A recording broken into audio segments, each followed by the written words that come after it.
Hello and welcome to the Free Cheese episode 349. I'm your Joe Dix, joined by Matt Sellner. Hello. The Free Cheese is a weekly video game podcast about video games brought to you once a week by thefreecheese.com. Matt, we've got a show up ahead of us. First look at the next generation of gameplay on the Xbox Series X. More on that later. We have an upcoming moment of silence that you don't want to miss. But first, time for a new segment, Matt. Ooh. It's called Pop Quiz Jackass. Pop Quiz Jackass. So, Matt, Pop Quiz Jackass. Who's the best video game sidekick? My gut went with Daxter. Interesting. Elaborate. I don't know. That was just the first. Settle. That was like my first instinct, and then I immediately thought of all the other Naughty Dog games right after that. But I went with the gut. Oh yeah, Uncharted I guess technically had. So wait, has Naughty Dog been making the same game since Jak and Daxter? Maybe. This whole time? The Last of Us 2 is just Jak and Daxter Part 7? I hope. Alright. I guess it'd be like 12 if you count all the... yeah. Oh, man. Well, that's good. The correct answer is actually Tails, but we can move forward from that. How was your week? Another one of those weeks where mostly stayed inside. Saw my girlfriend once or twice. It was her birthday, so we celebrated yesterday by drinking the People's Margarita Kit. What does that mean? So, The Rock has recently... Oh, god damn it. Why did I not see this coming? The Rock has put out a new tequila, and Jimmy's Famous Seafood has been offering like a basket, like a margarita kit for $50. So we I picked one of those up along with some food for me, her, and her parents. And we drank margaritas, and we killed the bottle. What comes in a margarita kit? In the People's Margarita, I should specify here. It is the Rock's tequila, which is like called like Tremino or something like that. I forget the exact name. Just look up the Rock's tequila, it'll pop right up. Yeah. I usually type in the Rock's vodka, but I'll switch to check tequila. Yeah. Gold or silver, by the way. You can choose either or. Sure. The mixer, which is like, I think it was George's brand, and it was like a lime agave mix or something like that. Okay, all right. Your typical margarita mixer. 2 limes. Okay. A packet, like a little dipping tray of salt for you to salt your glass rims if you want. Now, do they have the salt pre-laid out, or they put it in a packet and you lay it out yourself? They put it in a little packet. Nice. Like one of those like carry-out sauce little things. Yeah. Okay. Yep. All right. Comes in a basket. Comes with the Jimmy's Famous Seafood sticker and the recipe card for the People's Margarita. Is the recipe, is it laminated? Is it nice? Is it something you'd hang on the fridge and use again? Or is it like a throwaway piece of paper? I think it came laminated. Did you hold the recipe card and be like, man, so we got one earlier in the week for us here at home, and then as I was like, oh man, this was real good, let me take it to Victoria's. Well, they seemed to be a little rushed at Jimmy's, and I got everything was right. I got all the main ingredients, but they forgot the card, so I can't tell you how it came. I apologize, but I believe it's laminated. It's laminated, and it comes in like the styles and font of the Jimmy's Famous Seafood menu. Okay, all right, very good, very good. Well, happy belated birthday. I have to text her after this. Not bad. Yeah, good stuff. People's Margarita. Dad. That the highlight of the week? I mean, probably. What else is there? Good point. Yeah, I don't know. I don't know. I watched the Sonic the Hedgehog movie. I think that was this week. I don't know. No, it was probably last week. Did I talk about that last week?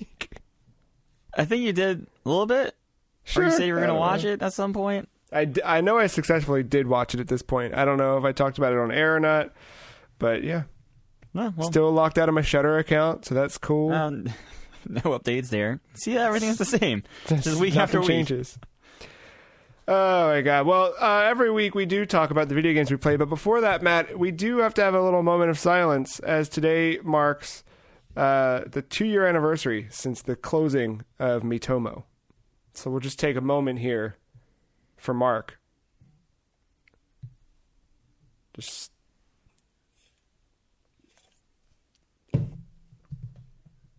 Uh-oh. Did something crash? No, we're good. Okay. I'm just very good at a moment of silence. Oh, it's not that. No, my screen, a new window popped up as soon as I put the can down. I was like, oh, fuck, did I stop recording? All right, Matt. F's in the chat, boys. Oh, shit. Pour them out. We are going to talk about the video games we played in the last week, because we played some video games in the last week. Matt, I jumped into Streets of Rage 4 finally. Ah, yes. Now, is this... Did you actually jump into the street and rage because you're tired of being in the house for the 4th time, or is this the video game? No. I'm not tired of being in the house. The only thing I'm tired of, honestly, is the little, like, oh, all right, let me go run to the store to grab groceries, and it's like, oh, wait, it's not just running to the store. It's like, no, I have to do this whole thing. Oh, dude, I didn't tell you about it last week. Leaving the store. Uh-oh. All right, check this out. Timeout Streets of Rage 4. This didn't piss me off. I thought this was fucking cool. I'm leaving the store, and I did self-checkout. I walk out, and I get through the first little, like, automatic doors. Mm-hmm. I hit the carpet, and the cart stops moving. And I'm like, the fuck am I caught on? And I'm pushing, and it feels like a thread of the carpet or something got wound up in one of the wheels. Like, that's the kind of, like, tension I feel. I'm like, what the fuck? So I leaned, and of course I have fucking my headphones in, music blaring, so I'm not like, you know what I mean? Like, you're fucking sensory, you're kind of weird.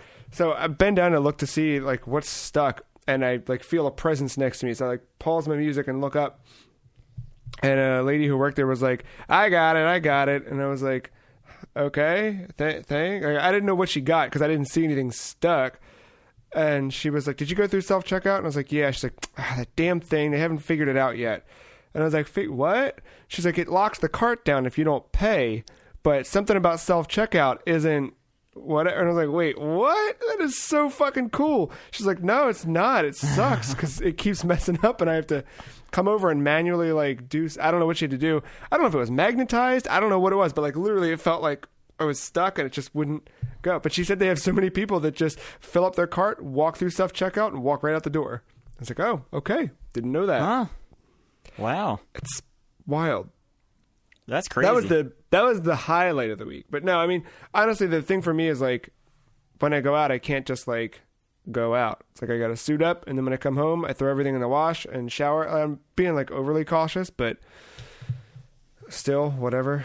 Yeah, I've noticed that my apparel for what I wear out, I do not care. I like. Oh yeah, I haven't like put shit in my hair in a long time. I wore I wore like my wrestling sweatpants. I wore my Metal Gear like little light zip hoodie, hood up. Yeah. Mask. I have one of those. It's like those face warmers. So like I don't have a mask. I just like put that thing up. So yeah, I could care less. Hair's all greasy, all messed. I don't fucking care. Yeah, I don't. But no, not actually raging in the streets, but the Streets of Rage 4 video game. So I think the music, I think the feel, I think the way it looks, I think all of it works as a Streets of Rage game. I think all of it works as a really good beat 'em up. I just don't want to play it. Oh. And I don't know why that is, because it's a perfect example. I think we talked about this recently on the podcast of a game where, like, you like it, but you just don't want to play it. Like, everything's good, but you just don't want to play. I don't know why. I get that. Sometimes you're just not in the mood for something. Yeah, and part of me, like, I'm wondering how much of it is because it's on Game Pass. Like, has that side of it kicked over where, like, I don't feel invested because I didn't put money into it? Because, like, I was ready to buy it on Switch day one, and then when I saw it was on Game Pass, I was like, oh, well, I'll save myself $25. And I did, a little bit of it. I think I played through the first 2 stages, and I really liked what I played, but I just have no desire. Like, I played that, I think, after we recorded last week, and then I haven't touched it since. But it's cool. So, I mean, it takes place, it kind of, like, follows up story-wise after the old Streets of Rage games, and there's 4 playable characters to pick from. When was the last one? I don't know. Had to be in the 90s at some point. And you had that weird shit where, like, Fighting Force is technically sort of a Streets of Rage kind of thing. Like, oh it's man, you know I love a good Fighting Force reference. Oh, yeah. It's like, what if... I think that's like kind of like what spun out of them trying to turn Streets of Rage into a 3D thing.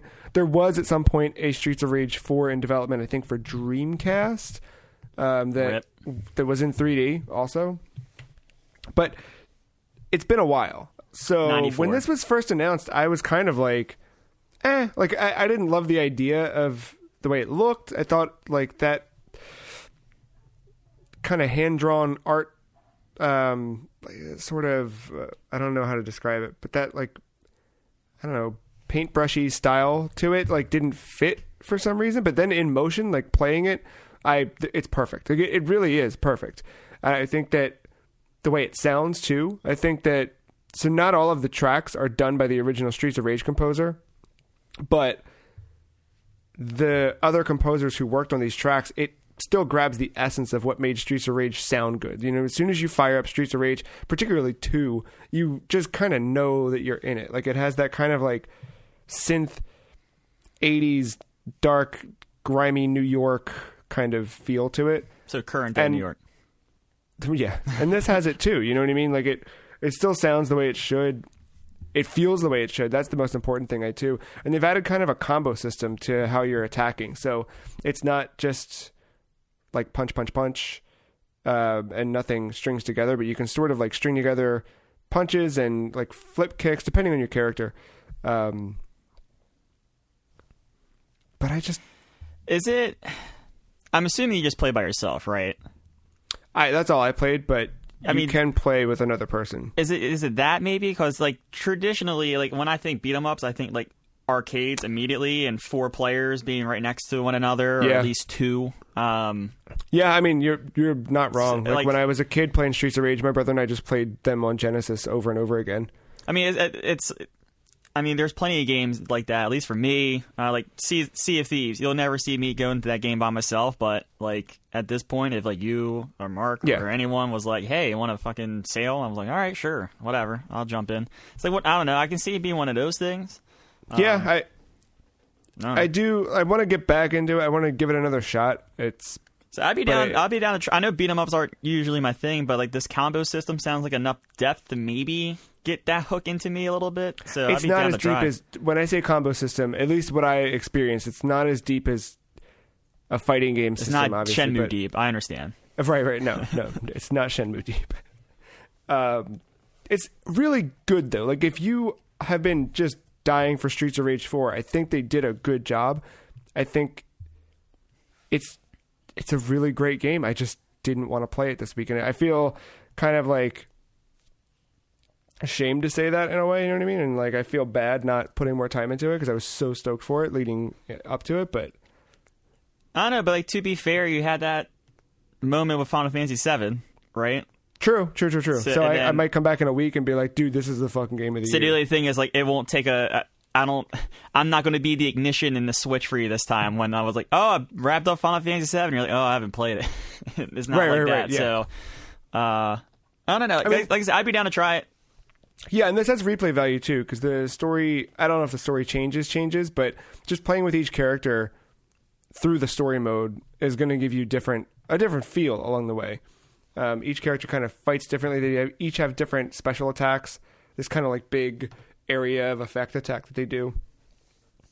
It makes me wonder if Sega is looking to do more like that, or I know this project's been in development for quite a while. I think like 4-ish years. I might be overstating that, but I wonder, like, is Sega looking at another, indie team to bring back Vector Man, or like what other things could come out of this? Yeah, I mean, you can easily do like a small team, low budget thing with something like that, and probably get something really good out of it. Yeah, I'd be curious to see what they could do. Like, what else could spin from that? Speaking of spinning, you've been playing a spin-off to Gears. It's just Gears. Yeah, well, things that are on Game Pass that I actually find myself keep wanting to come back to. Yeah. Yeah, Gears Tactics. I have played a good chunk of gameplay here. I feel like I have to be at least at the 10 to 15 hour mark, if not more. I wish Xbox had a better tracking system, but yeah, no. It kind of does. I don't know if it does on the PC side. Oh, all right. Sorry. Yeah. But no, I really dig this game. I don't. It's almost like the same thing as Gears 5. I think it's just I like Gears of War at this point. Yeah, it. Have you gone back to the other ones yet? You see, the thing is, this is getting me like wanting to. Interesting. And I might just go backwards. I might go like Gears 4, then Judgment, then 3, 2. I don't know. Well, I don't know. We're You're a ways do off it from like that. I watched Curb Your Enthusiasm. Started with the latest and just slowly worked backwards. Yeah, so like, I don't know. I think I just like Gears of War at this point. And that's about it. So like, yeah, like I said, I like it overall. I think it's a especially if Game Pass on PC, like I think is a must play. There's no excuse. It's $60. Now the $60 part of it, I don't know if it would be the $60 experience that I would want, but definitely having that Game Pass value to it helps a lot. It's definitely XCOM streamlined with the Gears paint on it. Like there's no ifs, ands, or buts about it. It's that. But like some of the things I do really like about the game, I like the streamlined weapon system. So XCOM kind of has this, but XCOM, once you start getting your development, like of your base together, like there's different types of a sniper rifle or different types of an assault rifle, and you can mix and match a little bit. In this game, your class is stuck with that weapon, but I think that's a good thing. There's no thinking about it. So like your scout is going to have a shotgun. Your sniper is going to have a sniper rifle, the long shot. Your support is going to have the Lancer that has the chainsaw, and then there's another class. I forget the name of it, but they have the lance, the stabbing part. I can't even remember the name of that weapon now. But yeah, Bayonet? Bayonet. Yeah, but I think is it the Lancer? I can't remember. I don't know what it is in Gears. I know what you're talking about. But yeah, so like people are stuck to specific things, and I think I really like that. But like, there's parts of the gun that are customizable for like stat boosts, and you unlock them by doing missions. Of course, there's a crate system where like each map as you're playing it has like these crates kind of maybe hidden away or whatever, so you can have a teammate grab them. So that gives you extra gear on top of the rewards just for completing the mission. So I do like that system, and where the Gears part of it comes in, Gears has these big ass heavy weapons that are like kind of really cool and really unique. Like the arc bow and boom shot's just a grenade launcher, but the arc bow is like really fucking cool. What they do in this game with it, as you kind of progress the story along, you're going to start seeing more beefed up enemies. Certain enemies are going to carry that. Now, it's going to be used against you initially, but once you take down that dude, you can pick up the weapon for a select amount of shots and then use it against the Locust. And to your advantage, and any character can pick up those weapons. It doesn't have to be a specific person. So I like that it's finite too, because you can't then just rely on it as like it can be a crutch as like a sticky situation, but it's not a like, all right, this is all I'm doing now for the rest of this level. Yeah, the boom shot, I think it has like 2 shots once you pick it up, and then the arc bow has 3. And I haven't seen any more, but I'm sure I'm going to start seeing more along the way. So I'm only in.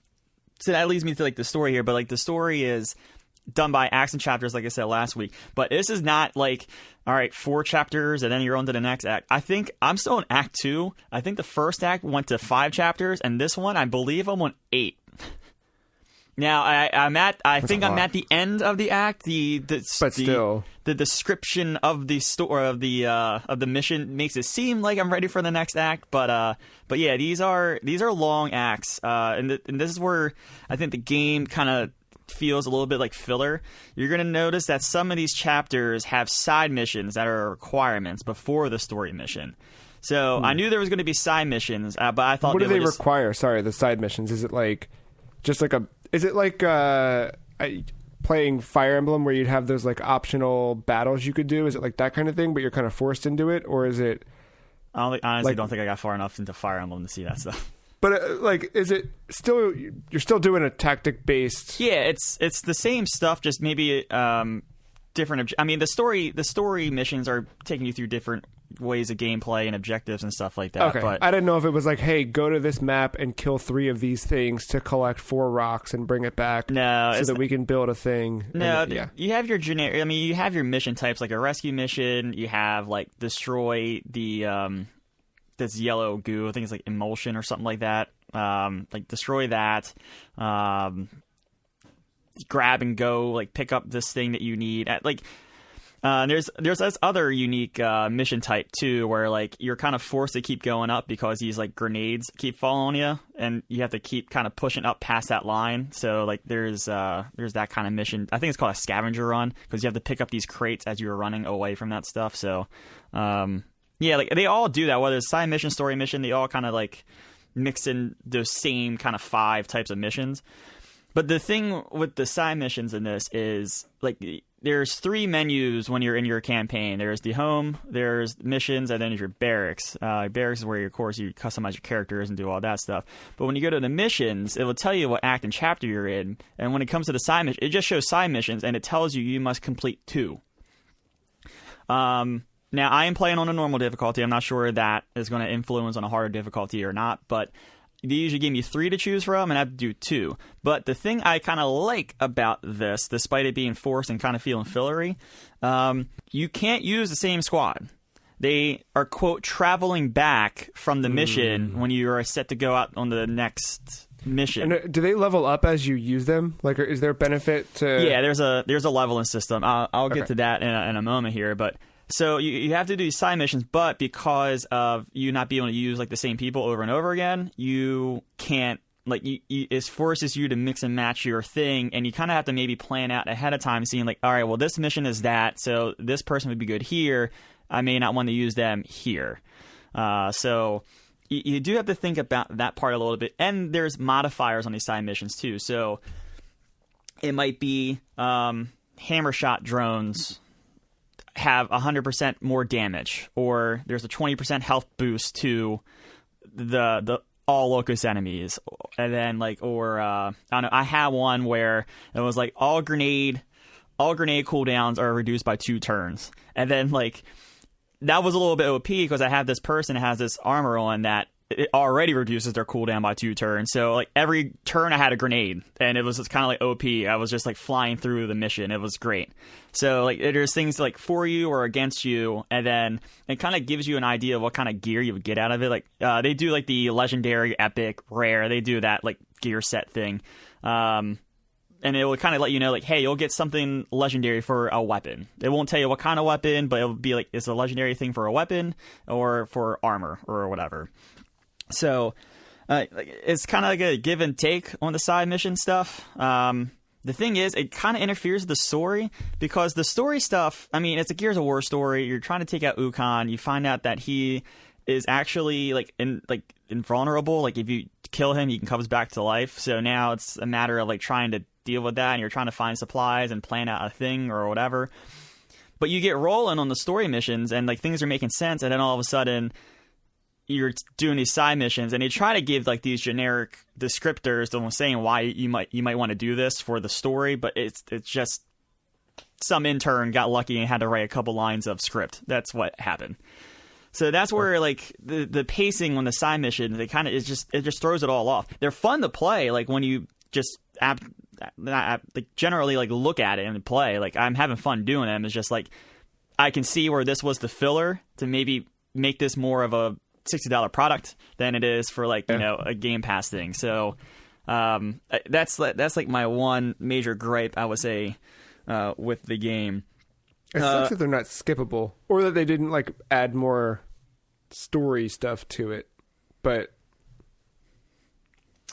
I mean, like the story arcs are going to come. It's like, you know, like I said, I'm only on Act 2, and usually Gears game has 5 acts, if I'm not mistaken. So yeah, like, typically there is a lot of content there. I just don't know how much of it is going to be side missions, because when you do get to a chapter with side missions, like you complete them and then do a story mission in that chapter.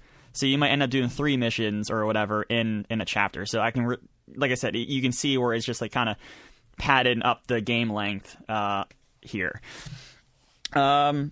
I said about the weapons, the armor is all shared though, and you can do that thing where you just pull like before you load when you're loading out for the mission and you're picking everyone, you can just pull armor off of people. I'm not sure if it applies to the side mission stuff for those that have been. I've been pretty good with like kind of like everyone having their own like armor and stuff like that. I haven't been like extremely pulling off armor off of other people and stuff like that, so I don't know the answer to that one. But if worse comes to worse and you want to pull armor off of someone, you can. So that pool is all shared between everyone. With the story and the story missions, you do have two sets of characters. You have your hero characters, which are like pivotal to the story, and then you have your just regular character set, like your recruits and stuff like that. The heroes, like depend on the story mission, might have to be forced into that game, or they might not be allowed in that game. So in Act 2, like Chapter 1, after you kind of get your first experience with Ukon, you kind of find out that he's like, you know, a sniper bullet is not going to take him out. You start like you have like these training missions, and it's like chapters 1, 2, and 3. But like Gabe, who's the main dude, Sid, who is his partner, and Michaela, who's not part of the COG, and it's like one of those characters like, oh, the COG's destroying everything, yeah, blah blah blah. They kind of unite because they realize they have to kind of come together for a stand to take out this dude. Well, they all kind of agree, like, all right, we'll each take a team out and train. So, like, Chapter 1 is you with Gabe and picking recruits. And then Chapter 2 is with Sid, but you can't pick Gabe or Michaela because they're doing their training. So, like, you're going to get some of that. And now I'm in, like I said, I think I'm in the last chapter of this Act 2. I have to play with all three of those heroes. I can only bring in, like, one of my recruits.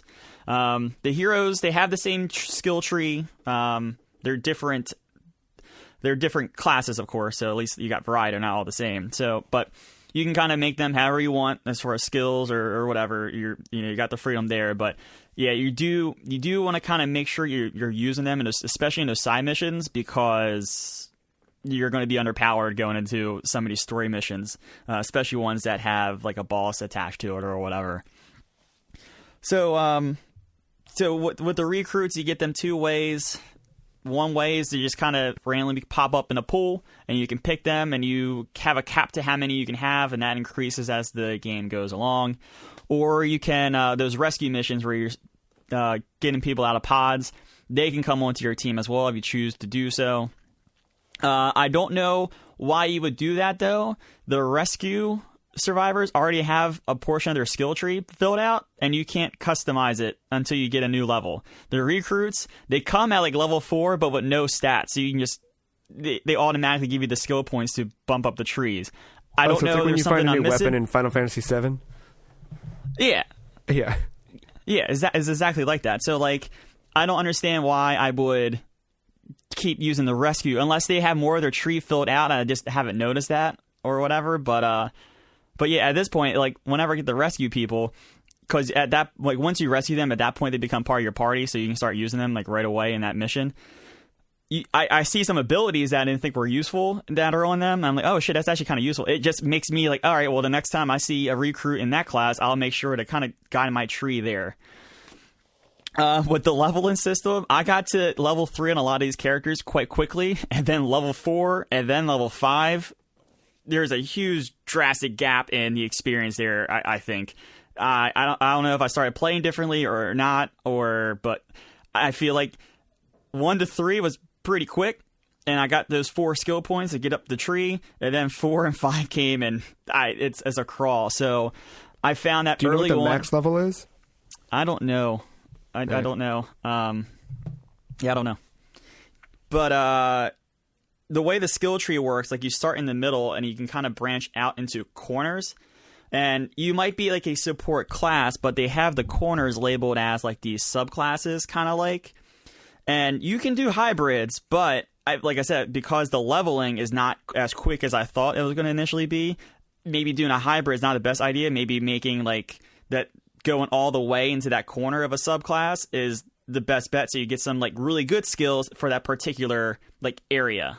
So like Gabe is a support, he's like the main person. He's probably like midway through 5 into 6.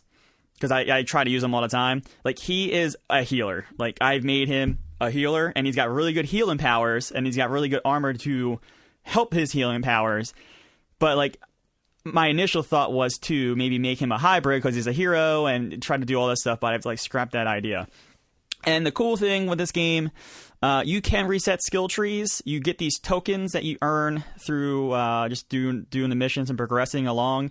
You get them probably every couple chapters or so. So if you feel like you really screwed up with a character, you can reset them using one of those tokens and make them the way it is. So it's a bit of fair balance in there. I can see that not being like them not being so generous with those tokens and higher difficulties to make sure you're aware of how you're doing your skill set. But that's about it with Gears. I will say that the RNG has been in my favor. It feels nice when it's a 60% shot and you hit it probably 60% of the time. Nice. There was only one mission where it felt like for 2 turns I was not hitting a shot. And it was like 60% shots, like they weren't like 90s and I was missing. But yeah, it was just like 2 turns in a row. I was like, I was not hitting a shot. I was like, oh, here we go. Here's the XCOM shit. But yeah, no, it's really good. I really like the way some of these abilities play out. I really like that weapon system. I'm curious to see how they do some of the other weapons that are famous in Gears. Like you know that buzzsaw weapon. I'm curious to see how they use that in this, because I'm curious if it even pops up, or if they do, how they use it. You gotta save something for the sequel, you know. Yeah, that's true. You mentioned boss fights earlier. What does a boss fight look like in this game? So right away, remember in Gears 5, one of the first bosses with that big ass ogre dude? Yeah. So it was like that.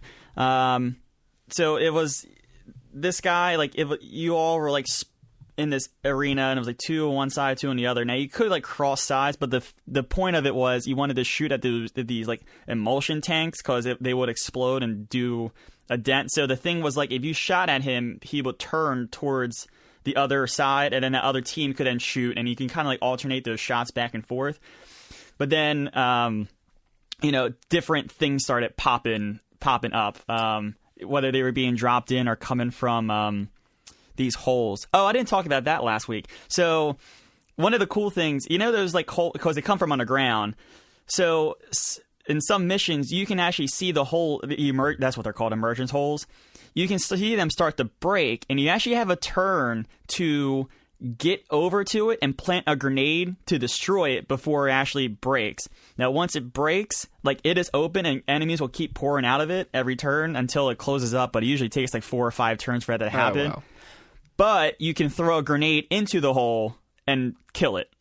So that's a clever thing cool. With how Gears is with their lore and the Locust and everything. Yeah, like that's very Gears, like from what I remember of Gears 1 and what we played of Gears 5. Yeah.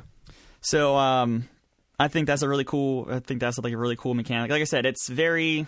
It has that Gears stuff to it. It's just you're playing with your abilities, you're maneuvering your pieces around the map, trying to not be flanked, watching out for ambushes. It is all that in a Gears game. So one other thing, it seems like the AI sometimes, I feel like they could have wrecked me 1 or 2 times in a game, and they kind of retreated a little bit instead of like full on attacking.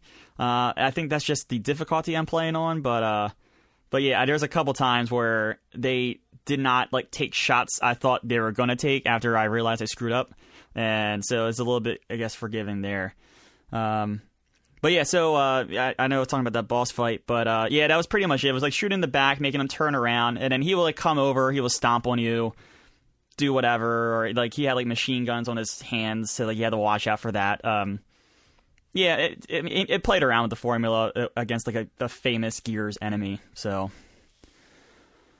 Cool. That reminds me a lot of playing Halo Wars, specifically Halo Wars 2, from how you're describing this, because it's like, I remember Halo Wars 2 being a lot longer than I thought it was going to be, and it had a lot of those... Halo Wars 2 emphasized a little bit of like using Spartans, So you weren't calling in Master Chief, but you were calling in the Spartans to do things, but they were finite. You couldn't use them every turn. It was things like that were making you think a little bit differently. But that's cool. I still did not download it, but... Oh, and the keyboard stuff. Like I said before, it wasn't a matter of it just being bad. It was like I just had to get used to it. But once I got used to it, I actually kind of like it. So it's still just WASD moving around. Like I said, you still tap the edges of the screen to pan or whatever. But the WASD and then the Q and E that rotate the camera. I really do like the full 360 turn of the camera. I can't stress that enough. It's really good, and it's helped it with like weird cover and like those frag throws that like you can't necessarily get it correctly for all three enemies. Like sometimes like it's weird and clips to 2 when it should be 3. That 360 thing has helped tremendously with that kind of stuff. Cool. So that is Gears Tactics. I'm gonna keep. I'm like still itching for it. I'm going real strong with it. So yeah. Probably the most I'll talk about it, but this will be in the conversation at least into next week. Nice. Out on the Windows PC. Yep. Steam and Windows. Yep, and Game Store. Pass. Game Pass. Yeah. Well, I forgot that the Wonderful 101 Remastered was a thing that I kickstarted and forgot that I was getting my code this week. So I got my code and I jumped in and I got through...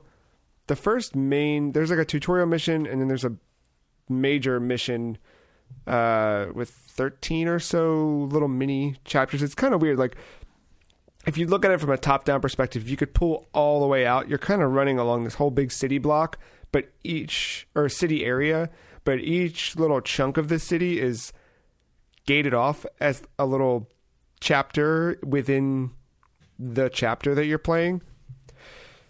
So the Wonderful 101, you take control of 100 little people, and you're slowly like gathering people along the way, kind of like Pikmin in a way. Like it is giving me a super Pikmin vibes. And I only ever played the demo of the original one on Wii U. This, getting to go a little bit further with it than I did in the demo, I don't think I'm playing the game right. Like whenever I've had a big, like smaller enemies, it's easy. On the Wii U, obviously, you had the benefit of the gamepad, so you would just draw the shapes on the screen. But you could use the right stick on Wii U, but this, you can only use the right stick. So you use the right stick to draw a circle, and then you hit A to lock in the shape that you've drawn, and then it becomes a fist made out of people. And you punch with the fist. Or you draw a straight line, and it becomes a sword made out of people, and you can hit with the sword. The small enemies, it's easy just to kind of hit them, move on. But the big enemies, like there's one that I've come up against a few different times, it's the same enemy type. It's this big fucker with a cannon and a huge shield. So you have to break the shield before you can do real damage to it. But every, say, 3-4 hits you get in on it, it just rocks you with this fucking terrible heat blast. And it doesn't kill the people you're controlling, but it incapacitates any of them that it hits. And you have to give it some time or run around and collect all the people again really quickly, like a Pikmin style thing. Yeah, this is all real time, right? This isn't like turn based or anything. Yeah, it's all happening. So I feel like I'm just not good at it yet. And I always get that with Platinum's games. With Bayonetta, I did that. Nier, not so much, but Bayonetta, especially 1 and 2, like that feeling of, I don't know how to play video games. And then you get like 6 chapters in and you're like, what a fucking idiot I was. And you kind of want to go back. So I know I'll get there, but right now I'm just like, I feel like an idiot. Yeah, Nier, I remember it was just a matter of figuring out how to hold a controller to make sure I held an L2 the entire time. Yeah, it's kind of it. This one, it's a lot more involved, and it's a lot more, you're changing the weapons you use on the fly. I did unlock, with ZL and ZR, I'm playing on Switch, you get, ZR does this kind of like snake move that you can kind of use to get away from something that's coming at you, but it costs your energy. So you can't use it infinitely as like a dodge, because I was using it as a dodge, but it's not something you can use forever. So I got to keep messing with it. I feel the same I felt when I played that demo originally, where I just didn't feel like I got it quite yet, but I'm excited that it's out. I think it's cool that Platinum is able to put that out. I mean, obviously it was Kickstarted, but I think it's cool that they're moving into self-publishing and getting into their own IP ownership, because everything I've ever played from Platinum has always been really good, and they're super talented. So the remaster, is that out on everything? So Kickstarter backers got their codes this week for everything, and then it's out officially on the 19th, and you'll be able to play it across the board. No, because I was going to ask. I mean, obviously, the Xbox, you're kind of screwed, but like, can you draw using the touchpad on the PS4 and like if you're a handheld on Switch? That I don't know. Switch. So there's a weird thing. There's a like mini map screen, or not. It's not really a mini map.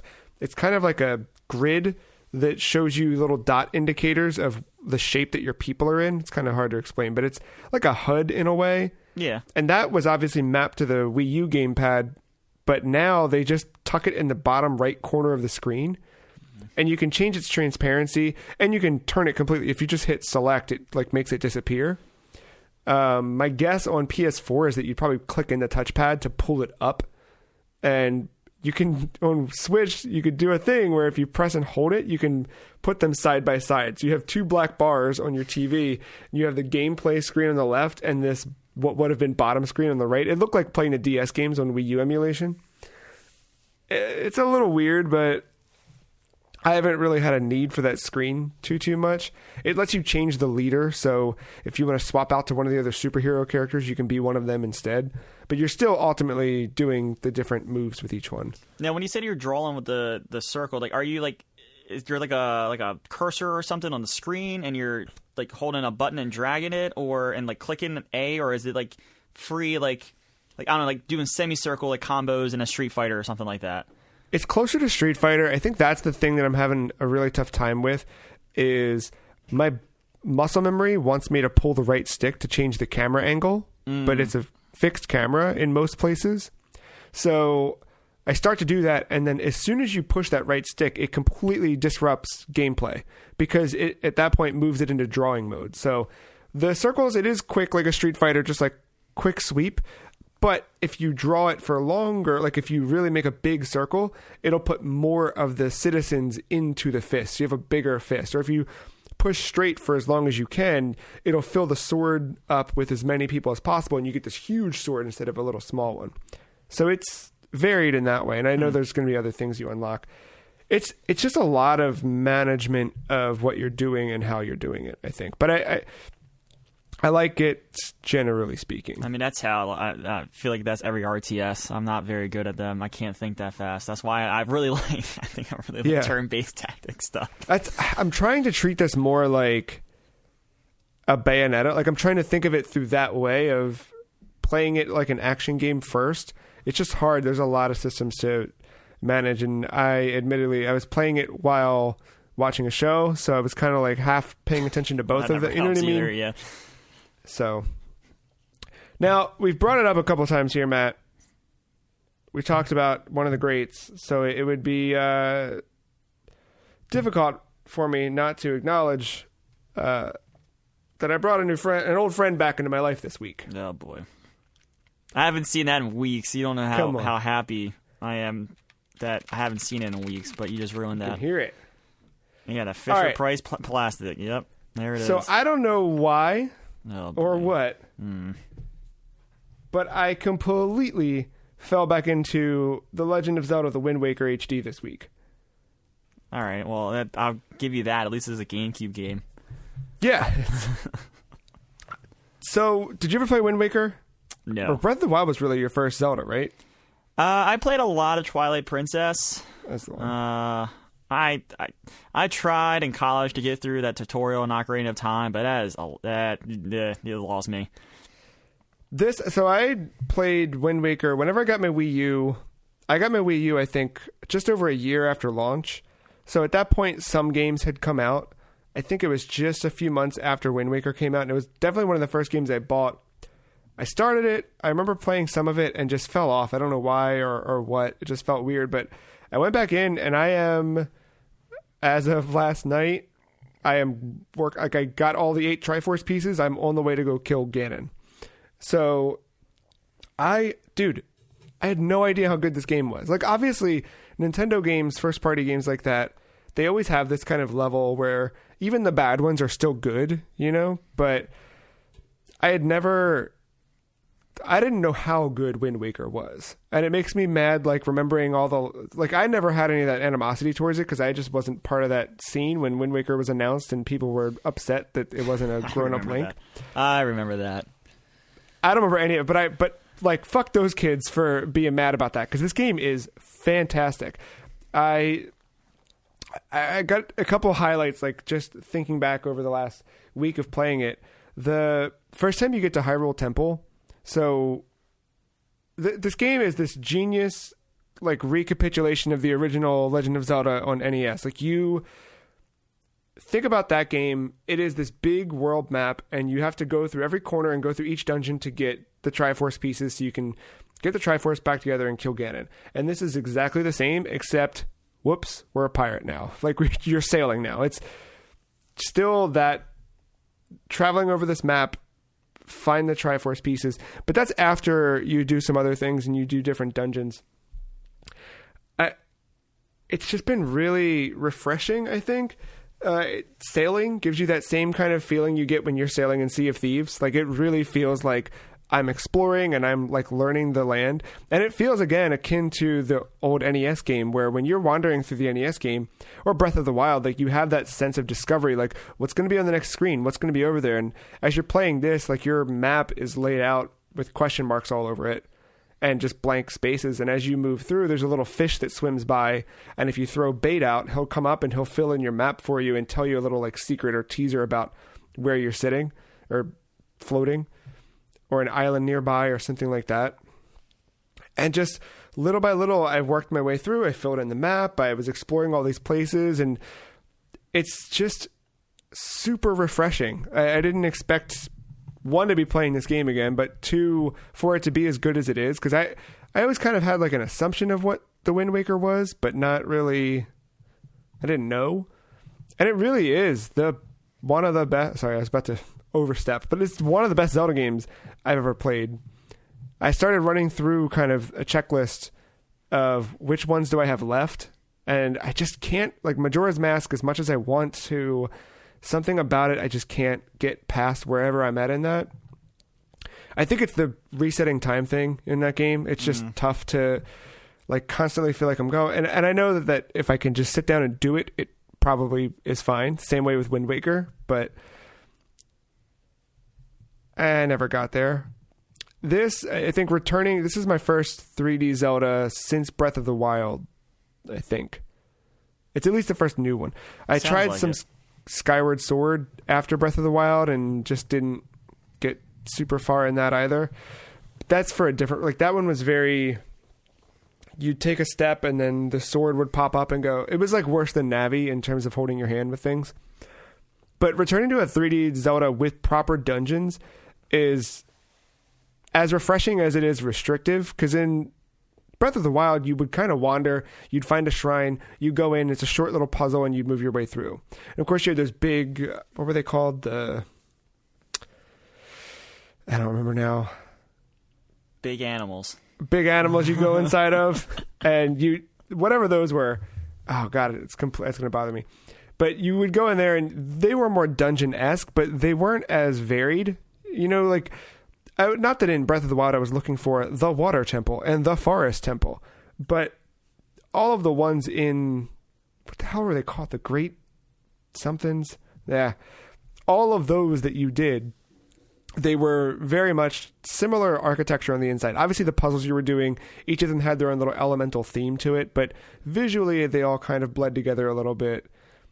Here, you do get Divine Beast. I knew, I was like, the V sound was in my, yeah. This game has just really good dungeon design, really good puzzle solving, and it doesn't seem to suffer from that problem that I think later Zeldas would get into, I think even starting with Twilight Princess. From my recollection, I don't remember fully, but definitely with Skyward Sword, where you had that okay, you have to go in this order and do this thing in this, like that. Everything was so particular and laid out. It felt like you had that illusion of choice and freedom, but you really didn't. It's kind of like, I don't know. You had to follow that linear path along the way. This, you still have to do things in order, but I think the freedom of the open sea kind of counters that linearity. So you never really feel like you're following the steps because there's always just somewhere to sail. If at any point you're like, well, I don't really feel like going and doing that thing or collecting that piece. Okay, well, just go sail to a place you haven't been yet and talk to people. Because the people in this game, all of the characters are so weird and so like special in a way. There's very few enemy types in the Wind Waker. Probably not including bosses, I would be surprised if there's 15. There's really not a ton. And there doesn't need to be. That's the cool thing. Like there's so many of them, but then it's all of the unique characters in every town. It's something that, like, opposed to Final Fantasy VII, or counter, in opposition to that, like Final Fantasy VII, you go into these cities and you see 4 Stan Lees, right? But here, like every town, not a single person is duplicated. Everyone has something unique to say or feel or whatever. Some of them give you side quests. Some of them give you tips along the way. And it's been just a super refreshing thing. Again, to go back the same way I did with Breath of the Wild and just go in blindly. Don't look anything up. You just rely on what's in the game, which has been really cool. So finding the Triforce pieces, at some point you uncover Triforce charts, and I forget what it's called, the Incredible chart, and it lays out where all the Triforce pieces are. And you have to just slowly sail and find where they are. So some of them, there's just a big glowing spot and you need to throw your hook shot down and fish it out. Some of them you need to, like one of them I had to go into a ghost ship. But before I could get on the ghost ship, I had to find out where the ghost ship was. And by that, I get the ghost chart. So you get this cool fucking map. And that's the cool thing. It's all like playing Sea of Thieves, like where you're just a fucking pirate. So I have this ghost ship chart and I'm holding it and it has this kind of like sundial in a way, but it's different moon shapes and then different island shapes. So it might be a full moon and then it shows you the shape of an island. So you know that on the night of the full moon, the ghost ship will appear at that island. You need to go on your main map and find, okay, where's that island ship? There it is, G3 or whatever. And you sail there and it's been really, really cool. That sense of discovery is really fun. And again, like I haven't had that in a Zelda. I mean, since playing Breath of the Wild, but especially anything else. Yeah, and like going back to the character thing, like even the opposite part of what you were saying, like the 4 Stan Lees, with a game like that, like the person that looks very detailed is almost like a spoiler in a way that you're gonna have to interact with them at some point. So it's like it's nice to have like the diversity in everyone. Like maybe that person's a big part of the story or not. I don't know. Like. Yeah. So it works the opposite way sometimes. Yeah, there was one of the like minor pain in the ass parts was one of the Triforce pieces I needed. You have to go inside of this like cabana resort. And that was the one part where I was like, what the fuck? What am I doing? How do I get the cabana resort? Apparently it's a side quest where at the beginning of the game I should have done it, but I guess whenever I started it 5 years ago or whatever, I just didn't do it. So you have to talk to a teacher who tells you that all of her kids outside need to come to class because they're all late for class, and she asks if you can help out. And when you talk to the kids, they go play hide and seek, and you have to go find them all and then get them to go back to class. Oh, you don't have to defeat the Toad King. No, not this time. If you talk to, there's 2 little girls like outside of town that are playing. If you talk to them, they go, we don't spread rumors. What are you talking about? And they just go back to playing. If you start the hide and seek game and you're running around and you talk to those girls, which I did by accident because I was like rolling to catch one of the kids and then accidentally hit A to talk to one of them. She was like, we don't know anything, but if we did, if you gave us 2 rupees, maybe we'd tell you. So suddenly she's changed because I'm in the middle of this side quest. It's like all this stuff that's like super dynamic and very intricate. Like there's all of these like masterfully crafted pieces all at play all across this game. And it's huge. I mean, the map is really big. It's like 7 by 7 squares. So yeah, 49 squares of map, and it takes, I'd say, 5 minutes to sail through, maybe 3 minutes to sail through each square, basically. But just, it's so cool. And I think, so there's one part where you don't realize how much of a weight this game has to it, because you look at it and you see the way it looks and you don't expect it to have this sort of gravity to it and this sense of dark reality behind it. I think for the first time, the history of Hyrule and the impact of Ganondorf feels more real than it did in the other games, even the ones with some super mature tone or edge. Like, wow. The fact that, like, there is a sense of evil when Ganondorf has come back, and there's this, like, general sense of dread throughout the people in Hyrule. And then when you get to kind of, like every Zelda game, you get that sort of mild flashback to what happened before, you know, where the Fallen happened. And you're in Hyrule Temple for the first time, and you're kind of hearing this stuff, and you see that, like, when you first get to Hyrule Temple, everything's frozen in place until you get the Master Sword. When you remove the Master Sword from the pedestal, everything in Hyrule Temple comes back to life. But then the boat that you've been floating around on kind of gives you can talk, of course, talking boats. He gives you the background of what's happened in that land and walks you through that. And it's just, again, like, Ganon is a force of evil, and it's you kind of feel that again, where I don't think, even in Breath of the Wild, I don't think you really ever feel that Ganon is evil, because you just have this kind of purple cloud surrounding Hyrule Castle in the center, and you're running around the exterior of it to get more powerful so you can get inside and stop him, right?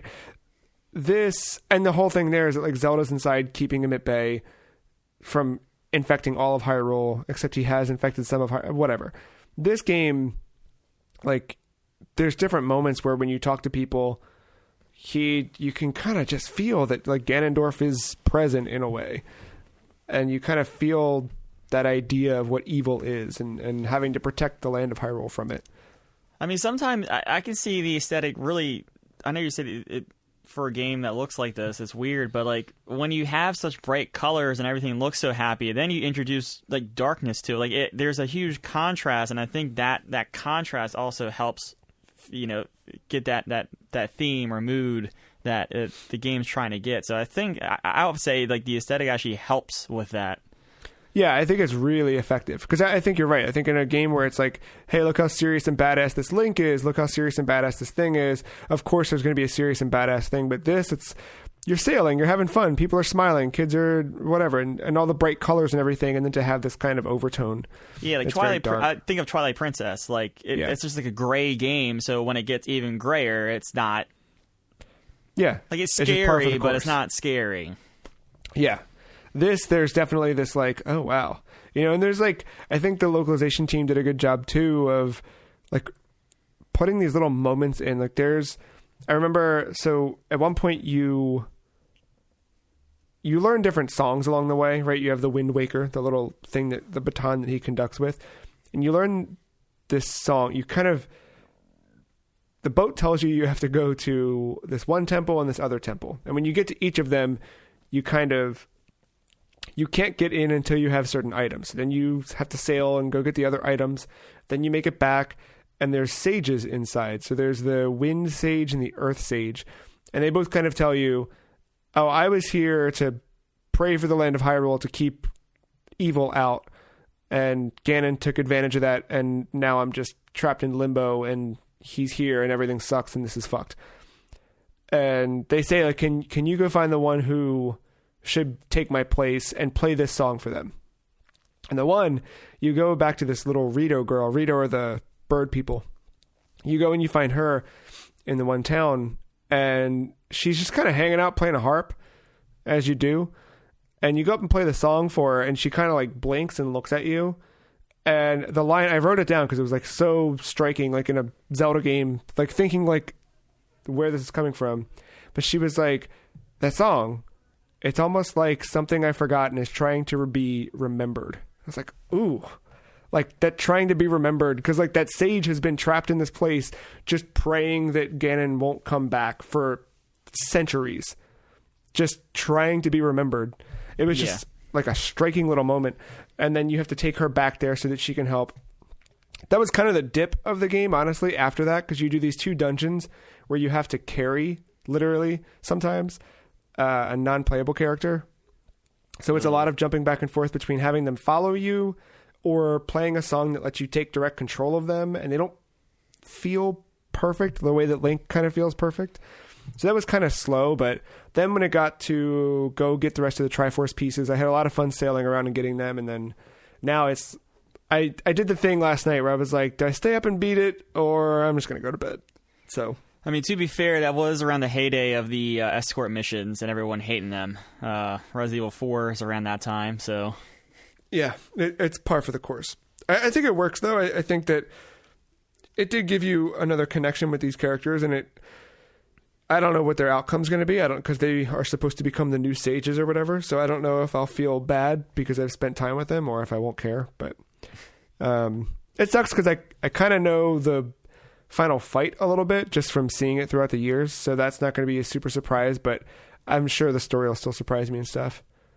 But yeah, I couldn't, like, out of nowhere, I think about a month ago I popped it in just cuz, and I think I like did something. I was like, I don't know what the hell I'm doing, and then this week I was just thinking about Zelda a bunch.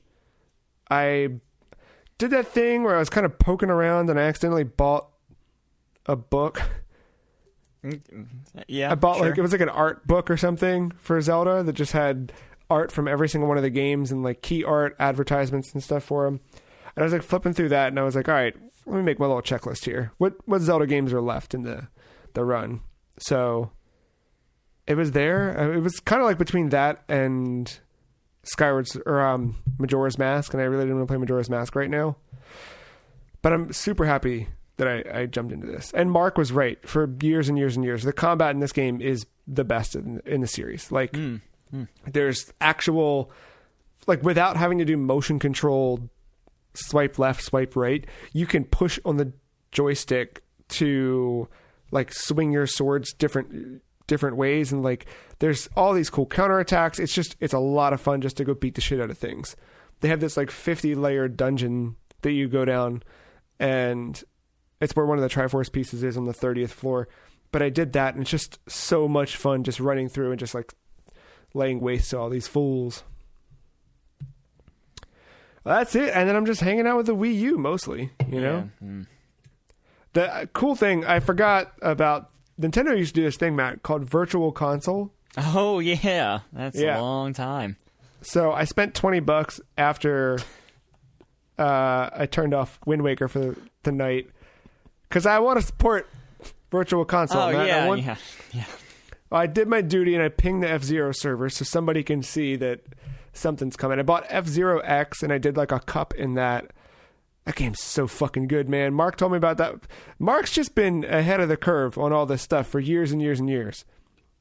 But F-Zero X, top notch. And then I bought Sin and Punishment, which I never played, but I'm going to play that at some point this week. It's an old treasure game for N64 that never came to the States. But I remember it being a big deal when it came to Wii Virtual Console. And they put it, and they made a sequel. And they're both on Wii U Virtual Console, so. Imagine a world where... And I think this is real. I'm going to say it, and it's because I want to get the audience to know. But imagine a world where, like, the PlayStation 3, PlayStation Now servers are right next to the Virtual Console servers, and there's, like, one dude running it, and he has to hit buttons when someone requests it. He just wakes up last night, sees the F-Zero button. Yeah, he's like, shit, the F-Zero alarm's going off. I have to hit it. And he's like, oh, some idiot downloading it. All right, here's your download. Oh, someone's changing disc in the PlayStation 3. Let me go to the PlayStation 3 to have in the back and put in Last of Us Part 1 or something. I don't know. Do you think that he has a rule set up for every time someone plays a PS2 game on PlayStation Now to forward it to Jim Ryan with just a little like, hey, look, another one? Well, yeah, but Jim Ryan has a automatic thing in his email to put it to no one cares. Smart. Yeah. I got PlayStation Now for 3 months, apparently. It was like a email code. I feel like you're always about to get rid of it, and then somehow it just sticks around. I got rid of it, and then I got an email from Cinemark letting me know that the movie theaters are closed. It's like, oh, really? No shit. And it said, but here's some shit you can do while you're home, you fuck. And I scrolled down, and it said 3 months of PlayStation Now. Wow, all right. And I was like, okay. So I did that, and I haven't turned my PlayStation since I beat Final Fantasy VII. Greg Hastings paintball is ready to go. Firing that shit up. Last thing, I said last week I was going to beat Ring Fit this week. Nope. Oh. That penultimate world I'm in is fucking tough. So it's... I told you before, there's the different masters, right? There's the leg, the abs, the arms, the yoga. So throughout the game, I've... My like workout, or, you know, my, what do you call it? My skill set that I equip, or my whatever for my fighter in this little ongoing RPG, it's always kind of a combination of what is comfortable but feels like I'm working out, plus the strongest attacks. But I will like do things that are like maybe a little bit easier to do if the attack is super strong. I don't feel good about it, but it's like, I'll throw that in because I need something just to get through some of these fights. Yeah. This final or second to last world, when you get to the leg guy or girl, it's like, hey, you got to get through this, but I'm going to tell you what you can do. And they give you like level 1, level 2 skills where I'm on like 3 and higher. And like, it's like doing half the damage I'm used to doing, and it sucks. It just doesn't feel good. So like, usually I will do, in the adventure mode, I'll do like 2 to 3 levels depending on the day. And then I'll do like another chunk of just jogging. I was doing 1 level a day all week because they're just fucking brutal. But yesterday I did a whole bunch of like cleanup of that because there's like a bunch of little side missions and stuff. So I did all those. So maybe this week I'll beat Ring Fit, but that just, what a damn good game. I think that's it. Yeah, here's all I got.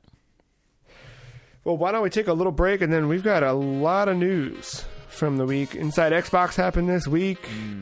We heard about some new skateboarding video games. More on all that after this.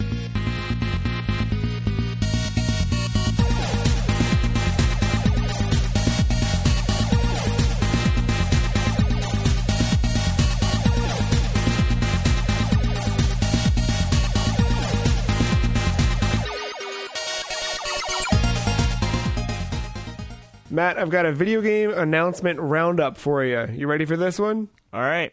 Apparently, we're going to learn a lot about video games over the next few months. Can't wait. We talked last week about Jeff Keighley's Summer of Games. What was it called? Summer of Games? Summer Game sounds right. All right. We got a couple more hits right this week. We learned that EA Play is on schedule for June 11th. Cyberpunk developers CD Projekt Red will be hosting Night City Wire on June 11th as well. And then Xbox is going to be showing off its first-party titles in July in a special, another edition of its Xbox 2020 coverage. Is that all of them? I kept feeling like I missed an announcement. I feel like there was another one this week that was like, hey, we're also doing this. I don't think so. I know TGS got canceled and is going to do a digital show, but that's September. That GDC thing is now digital instead of having people fly somewhere in August. But I think that might be all of them. We already talked about the IGN one and the PC Gamer one a little while ago. I think GameSpot is also doing a thing similar to that. But look, man, all the events, it's fun. We might see a lot of the same or not as impactful, but hey, you know, whatever. I'm down. Always like a good little thing. Don't need E3. What? I know. I'm very curious to see like what the fuck is E3 2021? When all these companies realize, because before they were kind of going to realize that they didn't need to be there, but now they're really realizing they don't need to be there. So we'll see. I mean, Sony pulled out of it, so. Yeah. I'm curious to see who would stay in next year, if anyone. But I don't know.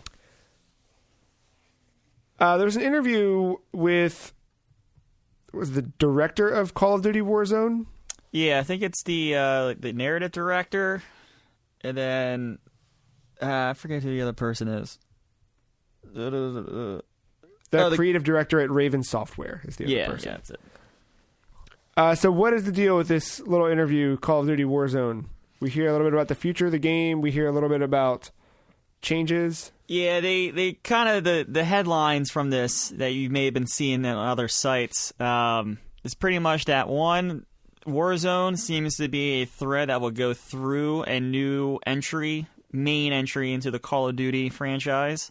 So Warzone seems to be here to stay. And then number 2, they have for sure said that Warzone will be upgraded to PS5 and Xbox Series X. Of course, they did not say like day and date or whatever, but we don't even know console release dates yet. So, sure.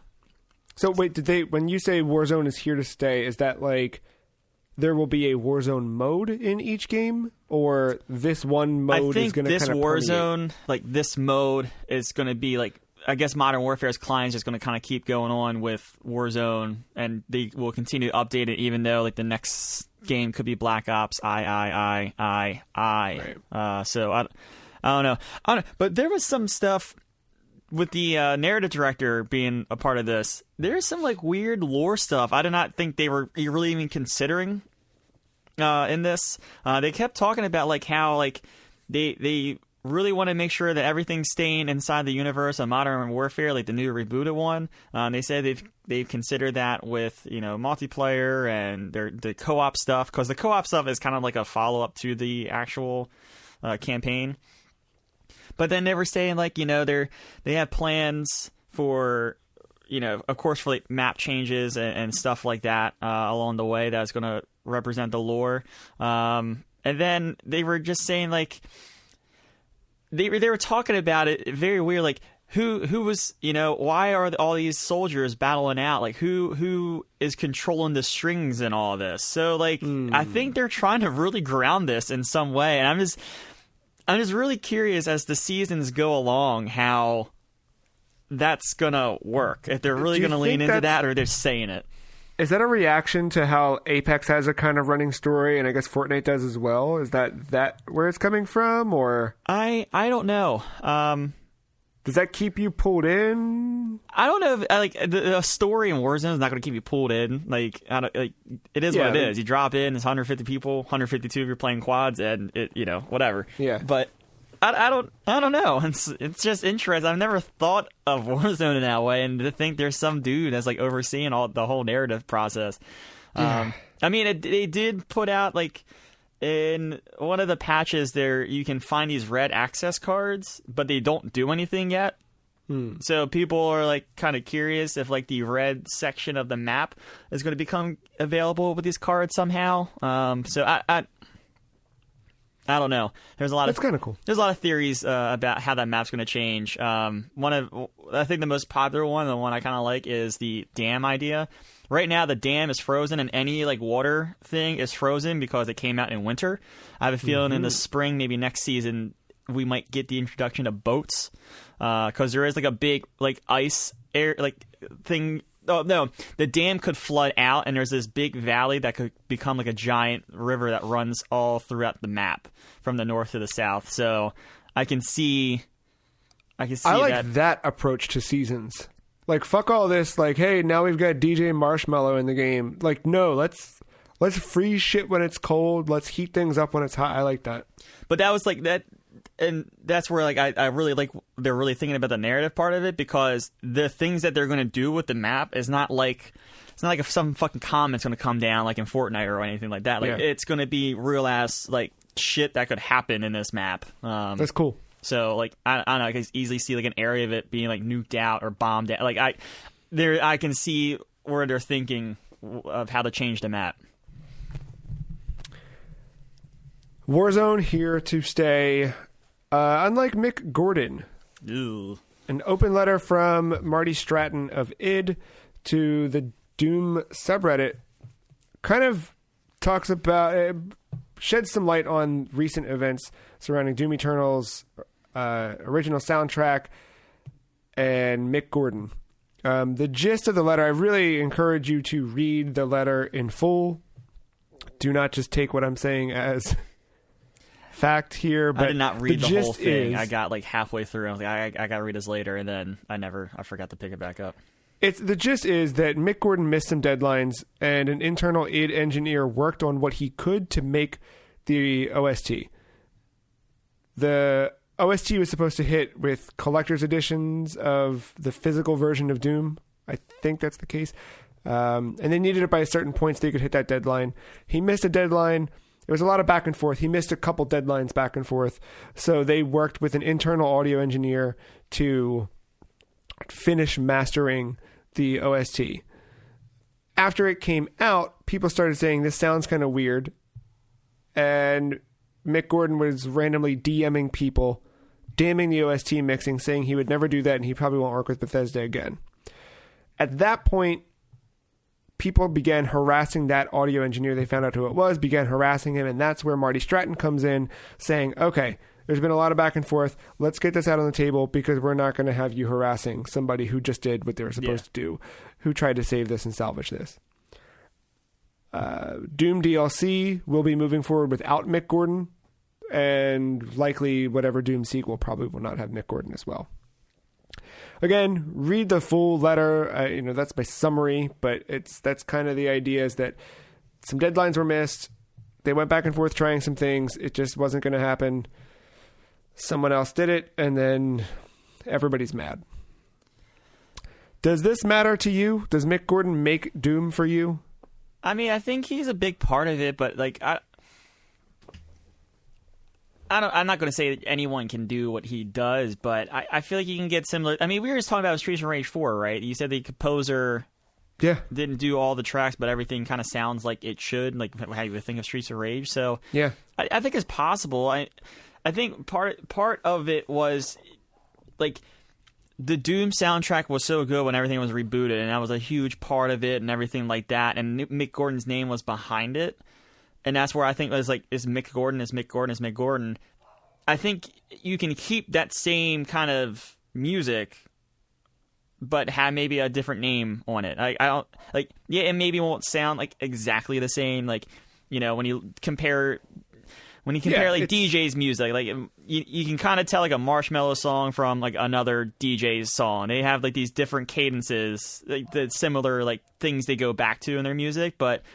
Glad you went back to Marshmello. That was definitely the example I would have gone with. Yeah, I'm just thinking of random music like that, where not random, but like I don't know. I feel like I could tell a Marshmello track from like a Calvin Harris track or something like that.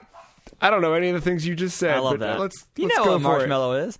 I know Marshmello because he was in an episode of Dave. That's it. And I know the fucking Fortnite thing. I know that people were very excited that he showed up to play a concert there.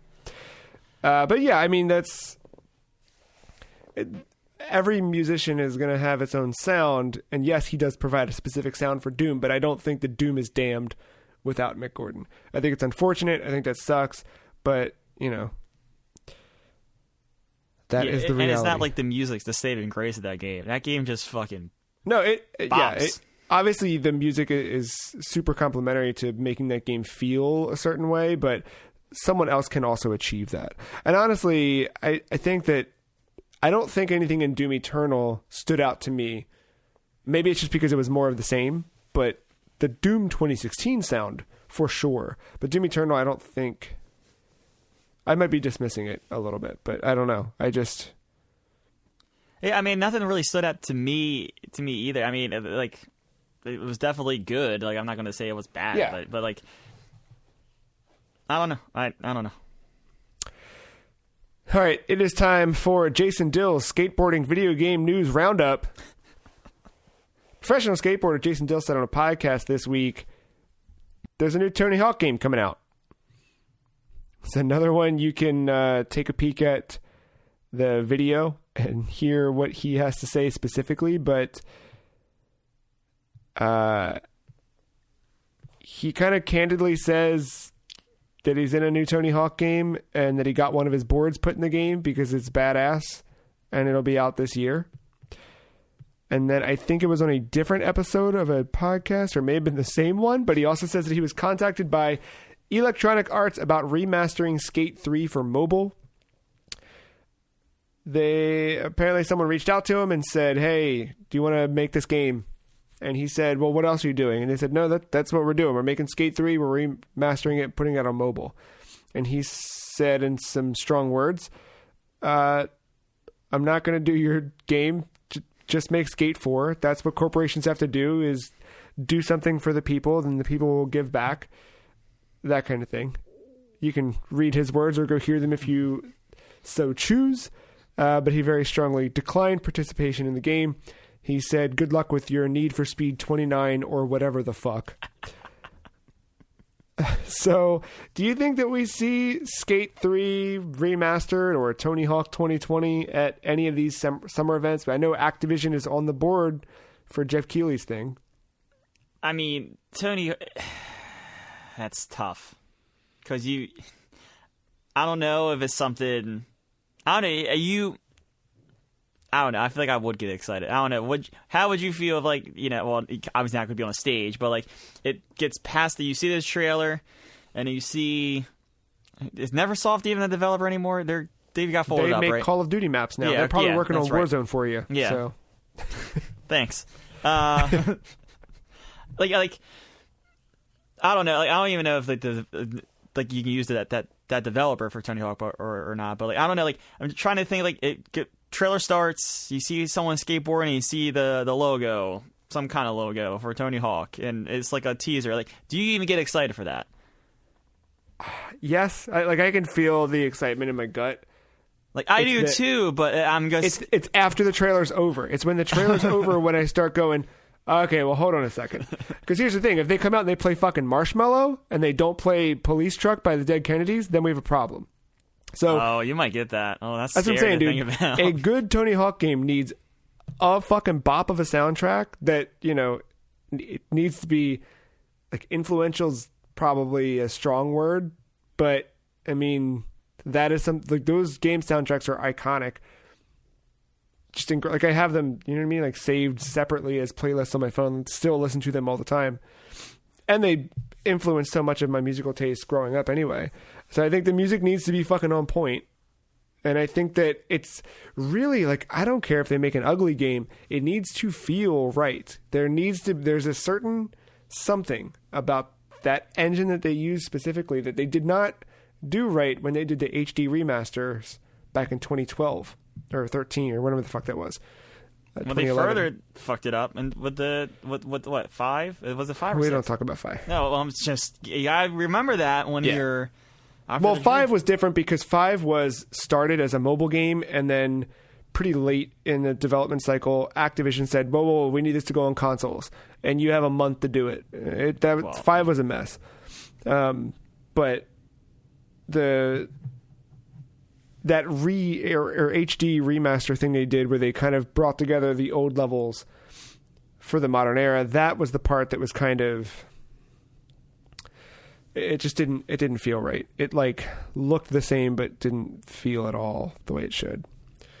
Oh, so I don't know. And then when it comes to Skate, I think you're going to get a lot of Fs in the chat if you saw Skate 3 Remastered pop up. For mobile specifically. Yeah. That's very weird to me. I feel like, I don't know, put it on Switch, you know what I mean? Like, yeah, I mean, mobile, I mean, the hardware's there now with mobile. I mean, it is, but dude, I mean, I dropped Apple Arcade after I paid for it 1 month because I forgot, right? Like, it's like they can put those games on phones. I'm not saying they can't, but for me, I'm not playing on my phone. That's what I was talking. I was talking about the fact that it's easy to get to the phone nowadays. I'm not going to play it on my phone. It totally is, yeah. But that's the thing. It's like, if they put it just on the phone, I will never play it. If they put it on the phone with an interesting touch control scheme that worked, which if they already put this on mobile, it's already going to feel half-assed. They're not. But, like, if there was something where, like, this the next evolution of the 2 joystick thing, but with your 2 fingers on the phone, like, I could see that being interesting for me just to try out. Now, like, I'm not going to pay $20 for it. I would try it, and then one of you would send some dumb message in our group chat, and I would flip to that and then not go back to it. Or I'd go back to it and be like, wait, what the fuck was I doing? Oh, hold on. Let me go open this other app. That's the problem with putting games on phones, is the phone is just too competitive for your attention across the board. Speaking of which, move the Twitter app from its spot and put the Books app in its place. And I've been reading a whole lot more this week instead of looking at bullshit. Pro tip. But that's put it on Switch. Put it on anything. Do the Burnout Paradise remastered approach. Remaster it. Put it out. I don't think you even need to do that. Just make a fucking fourth one. But, Well, I mean, we've been asking for a new Burnout, but we keep getting this remaster everywhere. So yeah, you gotta take what you can get. Yeah. Honestly, at this point, like, if a Tony Hawk game happens, that's awesome. I mean, we've heard from bands now and skaters that the game is happening this year, supposedly. I don't know what it's going to end up being. As long as it feels good, dude, I don't know. You got to believe. I don't. That's the thing. I don't. I know. I don't trust either. EA at all. And then Activision, there's just been too many bad Tony Hawk games. What was the last good one? 3. I guess Thug. Like, Underground and Underground 2 were pretty good. I mean, technically stuff like Project 8 and American Wasteland, they were good, but it was just kind of like... Again. That whole post-Jackass era. Like, in 4, once they brought, like, Bam... Well, I think Bam was in 3. But that... Just something about, like, 1, 2, and 3 are, like, fucking pure Tony Hawk. And then 4, when they started adding in skitching and fucking grabbing an elephant, like, they always had goofy elements in those early ones, but something about 4 felt different to me.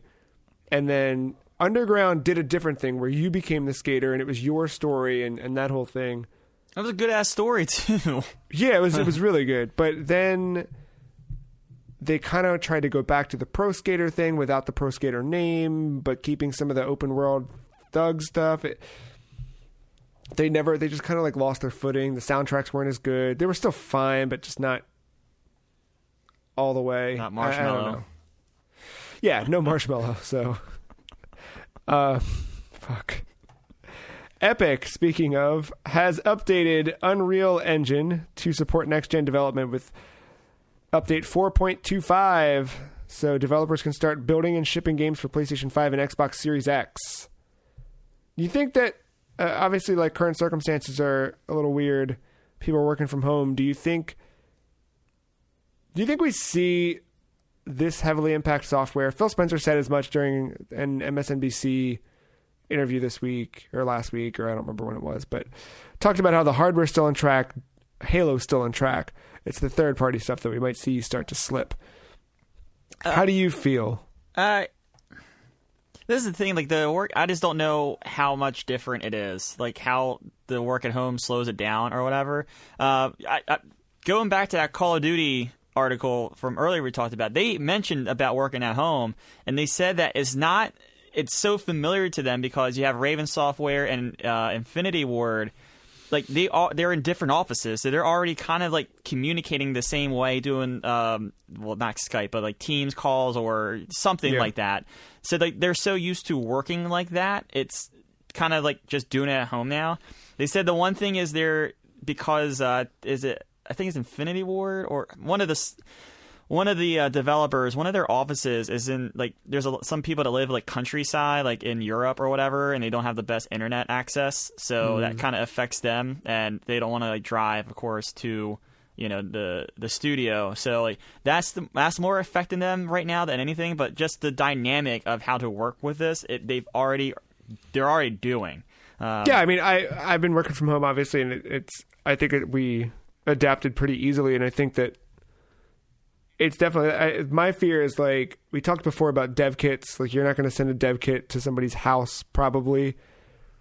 And then you have to assume that a lot of these companies are all using proprietary servers, or not proprietary, but you know what I mean? Like, protected servers for storing this information. A lot of that stuff, if it were on-site, now they have to move to cloud solutions, so that's going to impact productivity and stuff. It's an adjustment. I'm curious to see what this fall still looks like. I'm just like... I mean, games are still announced this week, so... Yeah, the game announcements are coming. I think, like, when you're talking about, like, privacy and security and stuff like that. I think if like somehow Apple is pulling it off with how secretive they are, like I don't know. I feel like it's doable with everyone. So yeah. So I don't know. I don't know the dynamic, but like it's encouraging when you read that article that we talked about, and they're like, oh well, we're already kind of used to it, so it's kind of business as usual. Speaking of secrets, Mortal Kombat 11 Aftermath is coming out May 26th. New story DLC from Mortal Kombat 11. So you buy the pack, and it gets you the story content, and it comes with 3 new playable characters, Fujin, Shiva, and RoboCop.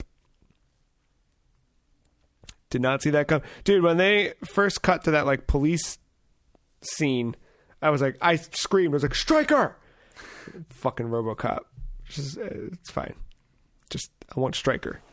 Dude, this is dope.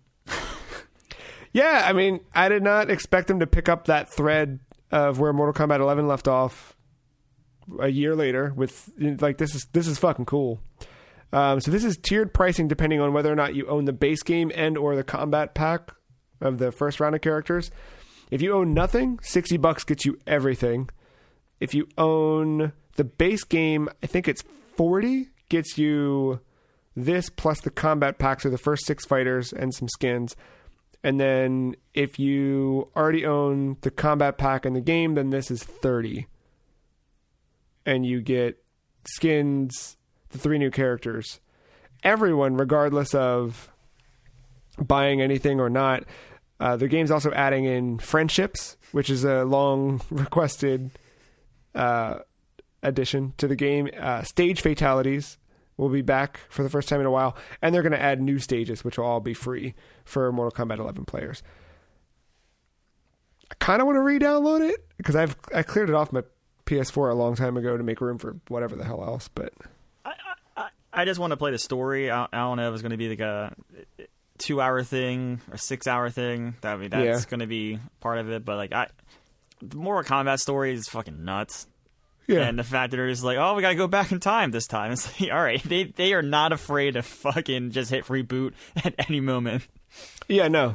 But Shang Tsung shows up at the beginning of this little teaser trailer to fucking set everything right. So this makes me wonder what's up with Injustice 3, if at all. Like, part of me feels like there might not be an Injustice 3. It might not. I mean, remember a while back we talked about that big old video game or a Warner Brothers DC video game universe. They could be making something, a fighting game still, but something related to that is not necessarily Injustice, because I feel like Injustice... I don't care if they make Injustice again. I just want another DC fighting game. I think you're going to get that. It's just... I hope so. I think they got a new flavor. What if the end of this DLC is just them... Shang Tsung opens up something, or Liu Kang or some shit, and it's just Batman and the whole DC universe on the other side of some portal. And the next game we get next year is just MK versus DC 2. Oh, sign me up. Yeah. Sign me up. Because they've kind of been doing that with some of the fucking DLC characters. Yeah. But let's go all the way. That's out May 26th. A couple weeks from now. Not bad.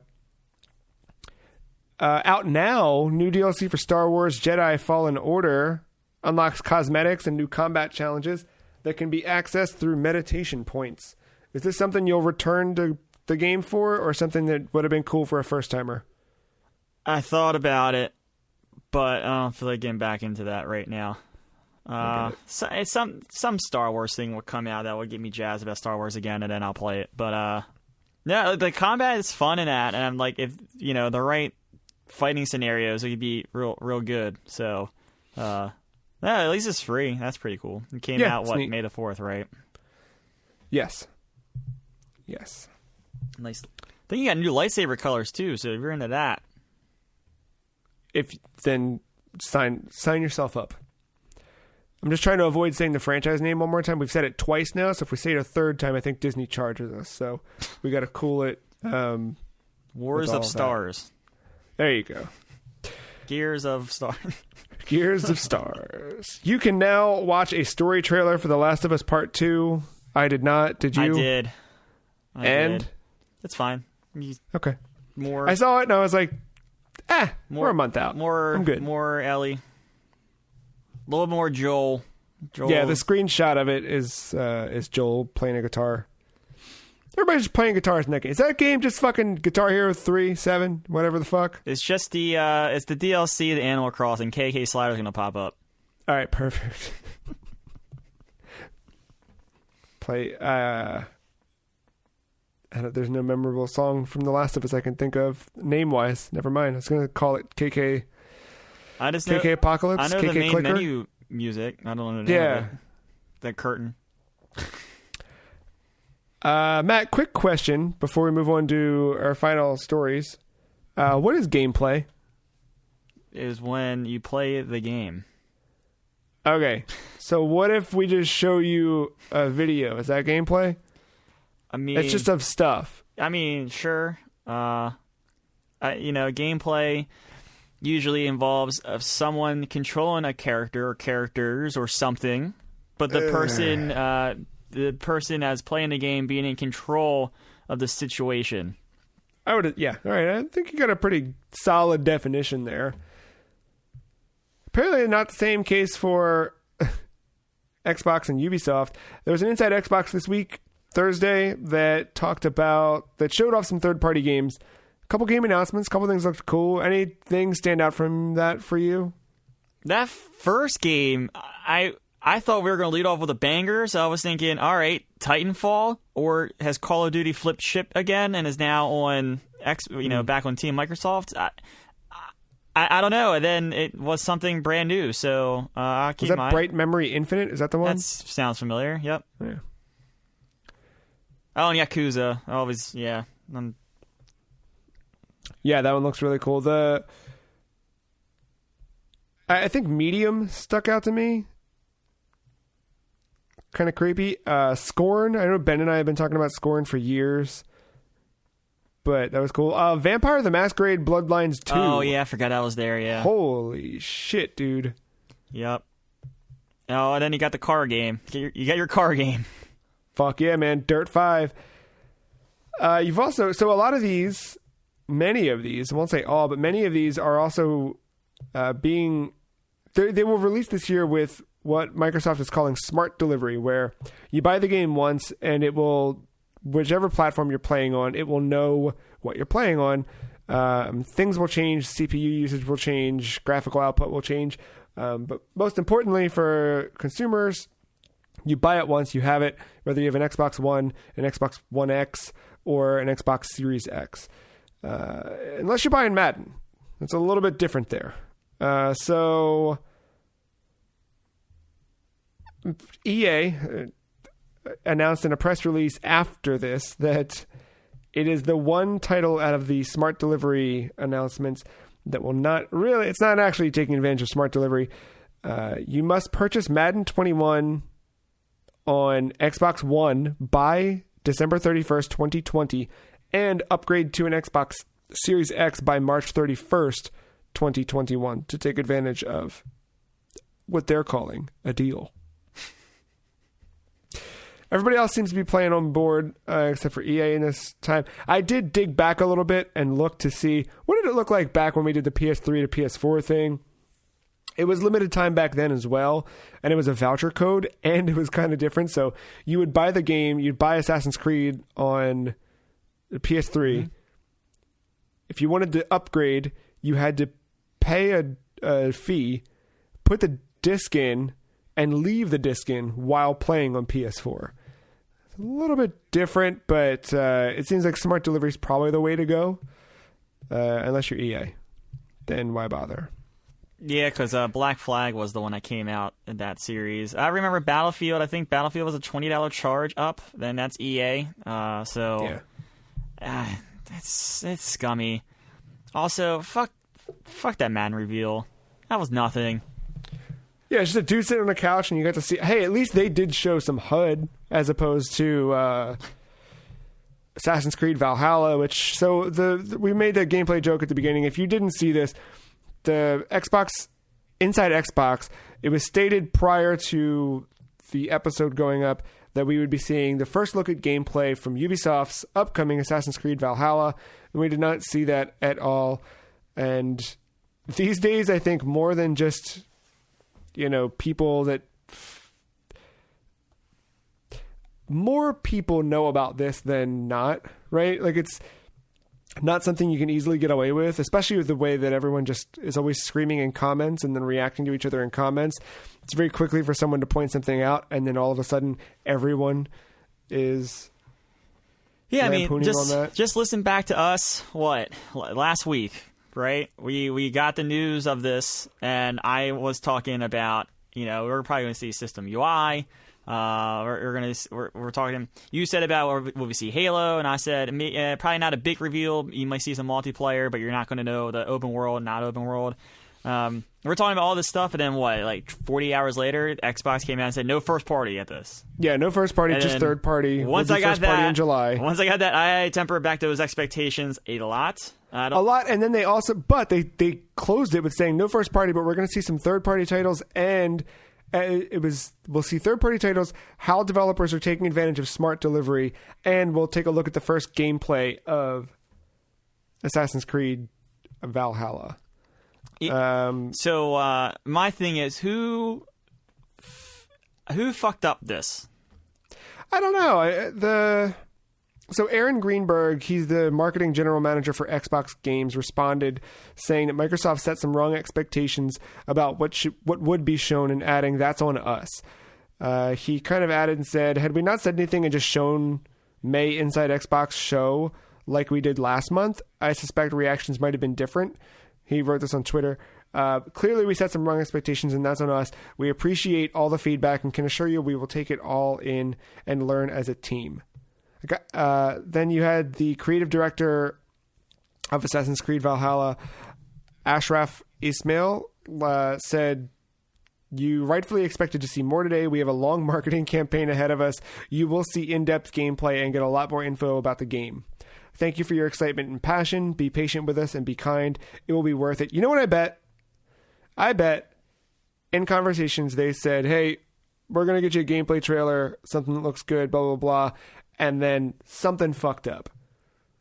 Oh, I'm sure. not saying somebody fucked up. I'm just saying, like, current circumstances, something happened. They couldn't get the trailer put together, but you can't roll back on that phrasing. People don't forget that you said we're going to see gameplay. Yeah. Right? So. Yeah, it could have been just one of those things like, send us something, and then Xbox got caught in the trap of saying gameplay, and then that's what they got. I mean, it looked an engine, so they can at least say that, but it's definitely not gameplay. Because when you say gameplay, and it was like after the inside, it was like very clearly after the main part inside Xbox. I thought for sure we were going to see something very similar to Assassin's Creed Origins after Xbox's E3 press conference that year, where we saw the dude stalking his prey. He sent the eagle out. They were showing a new eagle vision, and then it came in for the. I thought we were going to see a whole thing like that. Yep. And then we got that. We got another CG trailer. Which, so this kind of maybe leads us into the next news story here, but, I'm actually excited for Valhalla after they came out and said that they are taking the feedback that they received with Odyssey being, way too padded and long. So, what is a 60-hour game might come down to, 40 or 30, which is a lot more doable. Yeah, because I really wanted to play Odyssey. I saw some of the stuff of the, you get to fight Medusa at some point. I was like, that looks badass, but I just don't have that kind of time commitment. Yeah. So, I don't know. It was bad. It was bad phrasing, but I think I tempered my expectations in time. I know, sometimes... And then the other thing was they announced the Inside... or the Xbox 2020, and knowing that there's going to be monthly things, I knew they can't play their entire hand here. They got to hold some of that. Right. So, like I said, I saw that. I know some people probably did not see that news and just kept seeing Series X gameplay, and then blinders on. Here they showed up, and then they got that. I understand the criticisms, but I don't know. I think I knew what this was before it happened in time. Yeah, I agree. I think we're getting close to the end here. We saw there's a couple screenshots hit the Doom Twitter account showing some of the upcoming campaign DLC. Speaking of story expansions, I forgot they were doing story expansions, but I guess this is going to explain kind of how we got to where we were in Doom 2? I don't know. Are you jumping back into that? How do you feel? Yeah, I'll jump in. Yeah, as long as it's not outrageously expensive or whatever. But yeah, dude, it's more Doom Eternal. Like that's awesome. Minus Mick. Minus Mick. And I guess our last thing worth noting here, Jason Schreier of Bloomberg says that something PS5 related will be happening early to mid-June. All right. Yeah. That would have been, early to mid. That would have been around that E3 time period. If I remember, trying to go back to the last generation reveals, was it Xbox in May? May, yeah. So we'll see. Yeah, I'm curious. I wonder if that was the original plan or they adjusted out of it because, with E3 being around that time, it would have been curious to see if they wanted to go after or before E3. Yeah. So reporter Jeffrey Grubb from GamesBeat says that something is happening June 4th and it's next-gen games related. People saying Sony could still announce hardware before that are absolutely right. Currently planned for June 4th. So I don't know. Time will tell. I'm curious to see the box, though. I think once I see the box, it would be confirmed that they figured out how to make the box. That feels a little bit more real at that point. Because right now, it still feels like an idea. You know what I mean? Yeah, and I don't like all the rumors and stuff I keep hearing about their thermal issues. Yeah, I don't like that. Boding, I don't like that and the fact I haven't seen the box yet. I don't know what's worse, the fact I'm hearing it without the box or the fact that I might hear it with the box. Yeah. I don't know. I don't know. This is still going to be kind of a wait and see year. You know what I'm most anticipating? What's that? The Analog Pocket. That's fair. I need that. That's fair. And you know what, dude? Tell you what, after spending some time on the Virtual Console last night, Ew. I think I got a year ahead of me, I tell you what.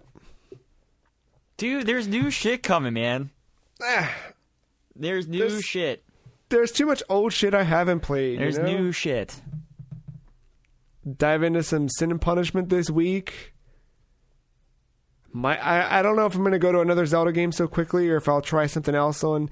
I'm trying to knock out the few things I've missed. I am thinking I was getting a Pikmin itch. I never played Pikmin 2, so I was thinking maybe I'd grab the... Yeah. Wow. For as much as you love Pikmin, I thought for sure you played 2. No, I only ever played 1 and 3. Huh. I missed 2 entirely, so I might... I don't know if I want to go back and play 1 again and just go 1, 2, 3. I don't know. Or if I just grab 2. Nah, I don't know. But I don't know. I've been thinking about the Galaxy games also.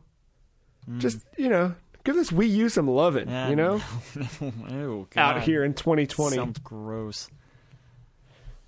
What's on your plate for the week? I'm going to keep playing Gears Tactics. Warzone, of course. That's not going away. I love that shit. It's too good. It really is. Is that nightly at this point? Yeah, pretty much. I don't know. I really have been itching Gears, man. I don't know. I don't know if it's going to happen, but don't be shocked if I come here talking about Gears 4 next week. Man. I was going to say Gears 1, but yeah, no, you're going backwards, yeah. No, man, when I was making fun of all the people on Twitch after the Xbox Live thing, or the Inside Xbox thing, and we were talking in that group chat, 5 years ago, I never thought I would be defending Xbox. Yeah. I'd be a Gears of War fan. Right. And then, at this very moment, not be, 10 out of 10 excited for a brand new Last of Us. I don't know what the hell has happened. The times change, man. I don't, Drinking too many energy drinks, I think. It's the way to do it. Oh, man. Not bad. Well, this has been another successful episode of the Free Cheese Podcast. Next week, we've got episode 350, which, as you know, every 50th episode we've been doing our Hall of Fame. So look forward to that. We've got some ideas about how we're going to record it. It might just be a thing where we come on next week and you hear Matt and I say, here it is. This is the game. And then fake hold up a piece of paper like Simba and the Lion King. Exactly. Predictions for what's going to win Hall of Fame? Oh, my first gut said that bad 50 Cent game. Batman Forever. Good choice. Good choice. Well, more on that next week, along with another regular old episode. I think that's going to do it for us. If you like this episode, you can find it and the rest of them over on thefreecheese.com. Send us an email. Ask us anything. Let us know who you think the best video game sidekick is. Podcast at thefreecheese.com. Follow us on Twitter. The Free Cheese is at SomeFreeCheese. Matt is at MattyIce131. I am at The Free Cheese. That's it. Thank you, Matt. Thank you, listener, for listening. See you next week.